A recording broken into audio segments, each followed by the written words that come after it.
Bonjour à tous et bienvenue dans cette vidéo qui vous est proposée par le groupe Orlad, cabinet spécialisé dans la performance de vos projets. Nous proposons aujourd'hui de vous aider sur un sujet assez actuel, à savoir comment piloter un projet en période de crise et à distance. Nous utiliserons Microsoft Teams pour illustrer notre sujet. Mais intéressons-nous tout d'abord à notre thématique. Mon projet traverse une crise et toutes mes équipes se retrouvent à distance. Dans le contexte actuel que nous connaissons tous, la pandémie du Covid-19, le pilotage d'un projet nécessite la prise en compte de nouveaux paramètres. Cela demande de s'adapter à un nouvel environnement de travail à distance pour en garantir la finalité et les objectifs. Je recherche donc une solution opérationnelle rapidement déployable. Dans un premier temps, nous regarderons les différents points bloquants qui peuvent survenir suite à la crise dans le pilotage nominal de notre projet et les différentes astuces qui s'offrent à nous. Nous irons ensuite dans le détail de ces différentes astuces et enfin, pour terminer, nous conclurons sur une vue un peu plus globale et structurée de ces astuces pour obtenir la solution que l'on vous propose et répondre ainsi à notre sujet. Bonjour à toutes et à tous. Je me présente, je suis directrice projet du projet Train autonome. L'objectif de mon projet est de développer un train fonctionnant sans conducteur et de produire 250 trains pour le marché français et chinois. Le budget de mon projet est de 9 milliards d'euros. Le nombre d'intervenants sur mon projet est de 850 personnes. C'est un projet international qui se déroule majoritairement en Chine, en France, en Italie, en Pologne, en Espagne et en Suède. C'est donc un projet complexe qui se retrouve aujourd'hui directement impacté par la crise du Covid-19. L'impact de cette crise est malheureusement non négligeable. Certains de mes sous-projets du train autonome ne peuvent plus se faire intégralement. Je ne sais pas qui dans mes équipes peut ou veut continuer ou reprendre une activité. J'ai clairement perdu la visibilité des actions à mener ou à prioriser. Du fait du travail à distance, ma gouvernance ne tient plus et je n'accède plus à ma documentation. Je suis donc réellement dans une situation de crise. Quelles seraient les solutions concrètes qui pourraient être déployées très rapidement pour que je puisse reprendre la main sur l'intégralité de mon projet? Eh bien, parmi les différentes astuces, il faut tout d'abord prioriser nos projets, à savoir décaler, maintenir ou avancer certaines activités, faire un état de mon organisation, à savoir qui est disponible et qui peut redémarrer une activité, adapter la gouvernance avec des rituels plus courts et plus fréquents, gérer notre communication, qui, quoi, quand et comment, implémenter un pilotage des actions priorisées et partager nos documents afin de les rendre disponibles pour tous. Merci pour ces astuces, je trouve cela vraiment très intéressant. Je souhaiterais du coup avoir plus de détails concernant chacune de mes problématiques. Pour rappel, ma première inquiétude porte sur l'absence de réalisation de certains projets ou d'une partie de mes projets. Du coup, comment puis-je maîtriser ce nouveau périmètre qui vient d'être dessiné par la crise? Il faut pouvoir identifier les activités qui sont stoppées, celles qui sont impactées, mais surtout celles qui peuvent être menées. Une attention doit être portée sur de nouveaux risques émergents. Et enfin, il faut pouvoir documenter tout changement de périmètre vis-à-vis du projet. Voyons comment tout cela s'articule dans Microsoft Teams. Nous nous retrouvons maintenant dans Teams, où l'équipe Train autonome a structuré son espace partagé. Ici, nous voyons trois équipes, direction de projet, vice-présidence France et vice-présidence Chine, qui chacune ont des membres spécifiques choisis par la direction de projet et les organisateurs de chaque équipe. Donc, nous avons ici une enceinte d'espace partagé, où nous pouvons gérer des fichiers, ici comme un serveur classique, et créer des onglets qui nous permettent d'avoir des affichages spécifiques. Par exemple, pour la partie macro-planning, nous pouvons afficher tout simplement le macro-planning du projet pour identifier les tâches importantes et organiser toutes les équipes autour d'une seule et même photo. Donc ça nous permet tout simplement d'avoir une vision partagée et de pouvoir identifier grâce à cet outil les différentes activités qu'il va falloir prioriser pendant cette période de travail à domicile et de gestion d'urgence. Tout cela nous permet d'y voir un peu plus clair sur notre périmètre. Nous avons créé un espace partagé pour l'accès à la documentation projet, ce qui nous permet également d'identifier les tâches critiques, les tâches en arrêt, ou encore les tâches de fond importantes.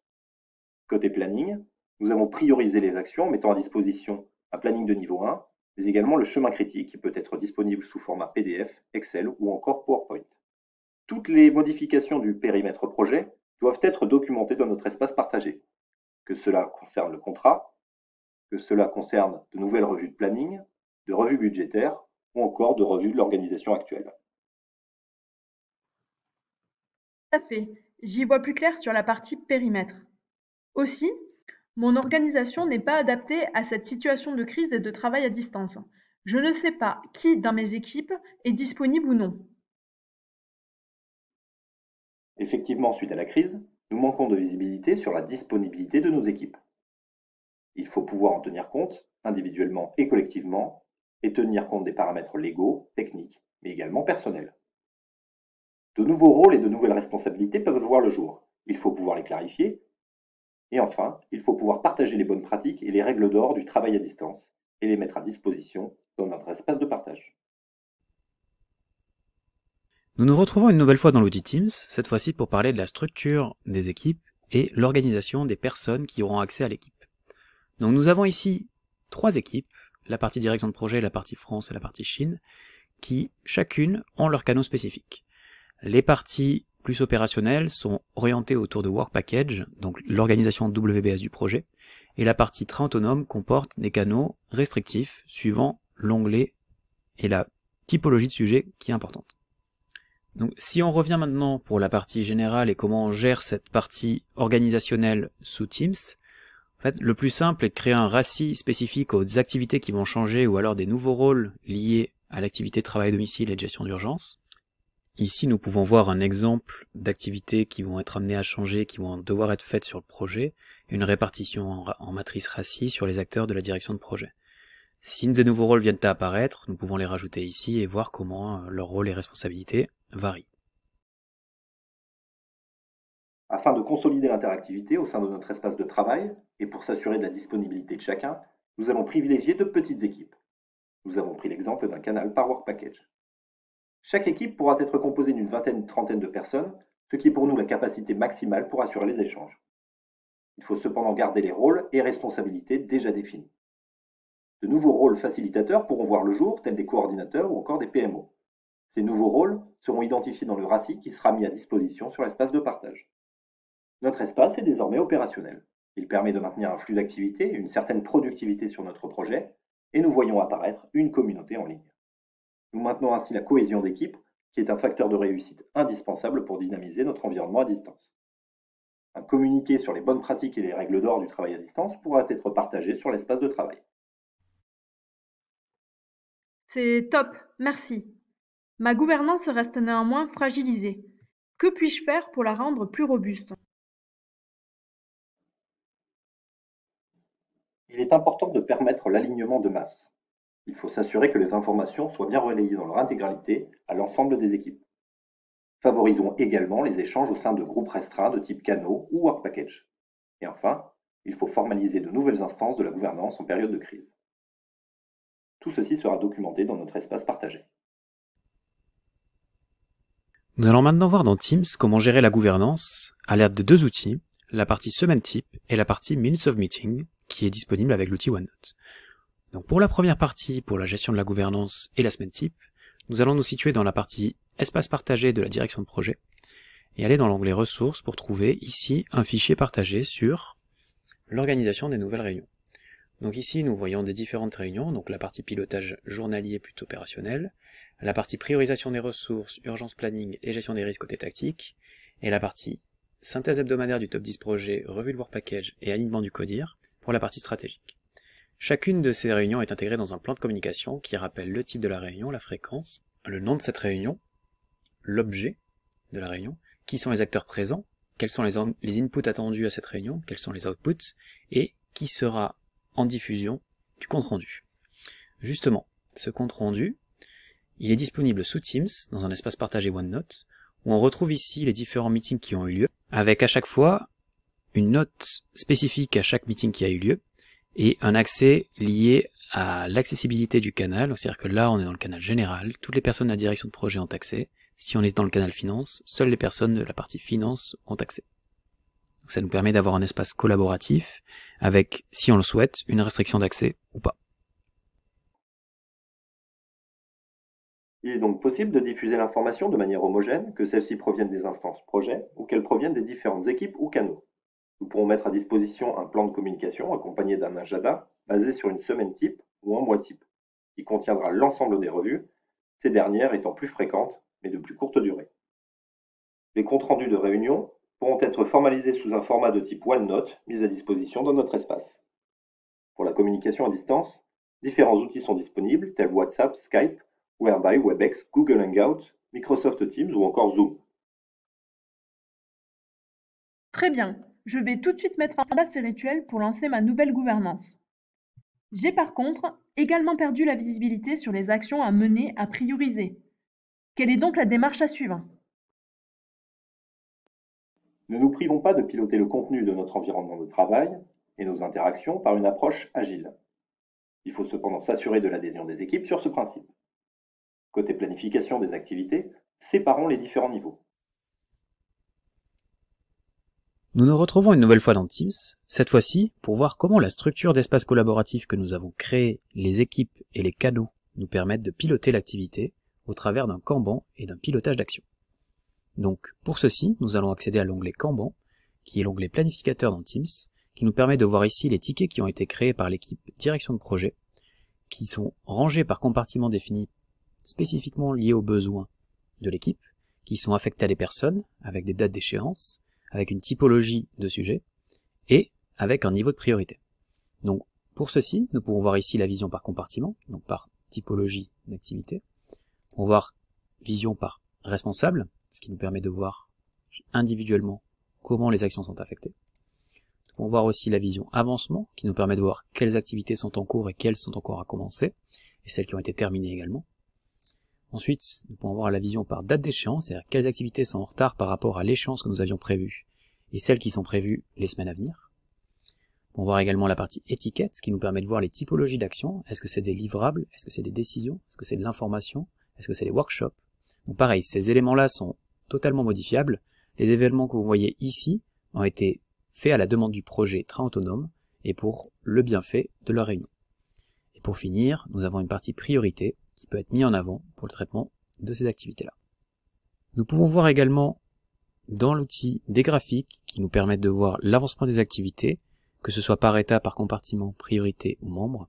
Ça va permettre de donner une visibilité à des personnes qui sont extérieures à la réunion pour voir comment la réunion est efficace en fonction des échéances qui sont fixées. Ces échéances sont également visualisables dans le planning pour voir quel type de tâches sont attendues en fonction des jours et quelle durée ont les différentes activités qui sont identifiées dans le Kanban. Cet outil est donc très pertinent pour un groupe restreint de personnes qui va jusqu'à 30 personnes, du fait que la partie gestion par compartiment et la partie attribution des tâches est très difficile à manipuler sur un rituel journalier si le scope de la réunion n'est pas très clair. La valeur ajoutée de cet outil est similaire à un management par post-it, c'est-à-dire que ça permet une cohésion d'équipe et une synchronisation des acteurs autour de problématiques identifiées en réunion, et ça permet aussi hors réunion d'avoir un reporting efficace et une visibilité sur les prochaines activités liées à la direction de projet, dans notre cas. Le travail collaboratif est en marche. Via l'utilisation de checklists, de backlog et de sprint, nous dynamisons l'environnement de travail par une approche agile. Des plans d'action peuvent être partagés, ils permettent de symboliser nos priorités, de suivre l'avancement de chacun et de partager nos points bloquants. Simple et clair, ces plans d'action trouvent leur place dans des speed meetings, échanges de courte durée, et facilitent ainsi la prise de décision. Pour la planification, il existe des solutions de type Microsoft Project 365 ou encore Primavera via Whereby. Enfin, nos différents niveaux de planification seront visibles avec l'utilisation d'une méthode de type Kanban pour les activités de niveau 3. Je peux ainsi reprendre rapidement le pilotage de mes actions. Au vu du contexte de crise, je crains aussi l'apparition de nouveaux risques. En complément de notre analyse initiale, il sera intéressant de garder un œil sur les risques, car ces derniers seront amenés à évoluer en parallèle du contexte de crise. Gardons un œil également sur certaines opportunités qui seraient dévoilées. Cette fois-ci dans Teams, nous allons voir comment la direction de projet du train autonome gère ces risques. Donc pour ceci, il a été créé un canal spécifique dans l'équipe direction de projet pour pouvoir gérer la matrice des risques et affecter les actions liées aux risques. Donc pour ceci, nous allons aller dans l'onglet Partager du canal créé. Et nous voyons ici en fait que le fichier est tout simplement hébergé dans un espace partagé et dispose d'un onglet spécifique pour qu'on puisse visualiser et partager les différents risques du projet. Donc cet onglet est accessible à tout le monde et permet d'avoir les différents éléments liés au risque. Dans notre espace de travail, une matrice et un registre des risques pourront être mis à disposition dans un onglet spécifique. Pour en assurer la veille, un porteur devra être identifié devant chaque action. Et pour le partage de toute documentation, nous pourrons utiliser Google Drive ou encore SharePoint. C'est très clair pour les risques, merci. Et pour ma documentation? Je n'accède plus à mes documents, mon système documentaire n'est plus utilisé, il n'y a plus du tout d'interaction. Afin de consolider nos interfaces et nos interactions, toute la documentation sera accessible dans notre espace de travail. Il faut également privilégier un mode de communication visuel afin de le rendre accessible à tous. Bonjour à tous, dans cette partie je vais vous montrer les interactions qu'on peut avoir entre Microsoft Teams et Microsoft Power BI. Power BI étant la solution analytics et dashboarding de la suite Microsoft. Le premier exemple porte sur le pilotage des achats de notre projet TGV autonome. On a demandé à notre équipe achat de remplir leur fichier Excel de suivi qui est hébergé sur l'espace Team. À partir de ce fichier de suivi, on a créé un tableau de bord sur Power BI qu'on a ensuite imbriqué dans l'espace Teams dédié à notre équipe. Voici le résultat. La première page nous donne une vision géographique de nos achats dans le monde. Le premier visuel est la distribution de nos commandes dans le monde par chiffre d'affaires. Le deuxième visuel est le flux de transport du projet. On a ensuite créé une deuxième page qui porte sur l'avancement et l'analyse des retards. Donc, par exemple ici, à partir d'une vision macro, on peut s'intéresser à un système précis et avoir des indicateurs associés en un seul clic. Là, par exemple, je vais prendre le système 3 et je peux avoir le détail de nos achats. Ensuite, je peux prendre une commande et avoir les détails associés. La deuxième interaction qu'on peut avoir vient de l'utilisation de l'application planificateur qu'on a appelée ici Kanban. À partir d'une extraction des données qui viennent de cette application, on a pu créer un dashboard qui trace le suivi de nos actions sur une courbe en S et un burn-down chart. Ainsi, on peut choisir le nom du collaborateur pour avoir une vision de l'avancement de ses activités.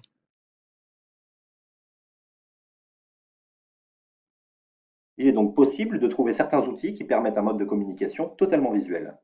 Nous avons vu la présentation de solutions sous Power BI, mais nous pouvons également utiliser Xmind ou encore IOBA. Certains KPI Excel pourront être maintenus dans un onglet. Et pour la création de contenu vidéo, nous avons des outils tels que Miro ou encore Screenomatic. Toutes ces solutions viennent dynamiser les interactivités au sein de notre communauté en ligne. Merci pour vos retours détaillés concernant chacune de mes problématiques. Ce que je retiens de votre intervention, c'est que tout d'abord, je dois définir des objectifs clairs en fonction des projets qui sont réalisables et documenter tout changement de périmètre. Je dois ensuite m'assurer d'avoir de petites équipes via des espaces partagés et structurés. Je dois remettre un pilotage et un mode de communication adapté avec des rituels plus fréquents et plus courts avec des actions listées et pilotées en mode agile. Ce cycle est mis à jour au fur et à mesure de la maturité du projet. Une attention particulière est à avoir sur l'alignement des objectifs et des priorités, sur la faisabilité des activités, sur la priorisation de la charge et l'utilisation des ressources critiques. Le management visuel m'accompagnera dans ce pilotage et me permettra de communiquer avec transparence aux équipes. Il me permettra de redonner confiance et autonomie à celles-ci et d'avoir de la visibilité sur l'avancement dans un environnement où les risques ne cessent d'évoluer et pour lesquels une surveillance accrue est nécessaire. Merci pour tous vos conseils et à bientôt. Merci à tous pour votre écoute, en espérant vous avoir apporté des éléments de réponse sur les possibilités mises en place dans un environnement de travail à distance et qu'elles vous permettront de créer ou de faire perdurer la dynamique et la performance au sein de vos projets.